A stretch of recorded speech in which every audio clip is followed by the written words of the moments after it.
แถวแตก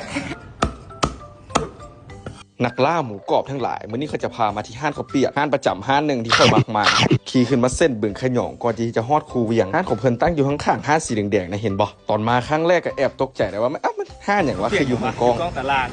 ไปเบิ่งกันห้านปกติสิตั้งอยู่ข้างเทิงแต่ห้านนี้ตั้งอยู่ข้างหลุมเข้ามาเนี่ยก็เซอร์ไพรส์แฮงกับเมนูภายในห้านของเพิ่นจ้านี่เป็นไก่ติดกับหมูกรอบข้าวเปียก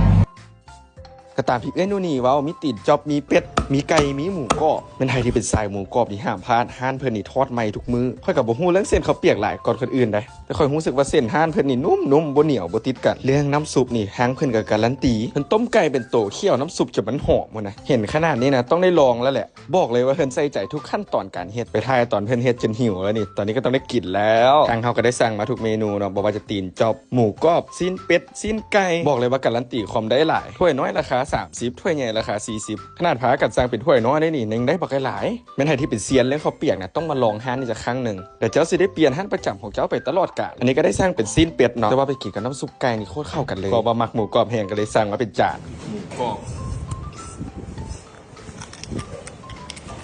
แถวแตกอย่าลืมพากันมาลองเด้ออยู่ที่บ้านบึงขยอง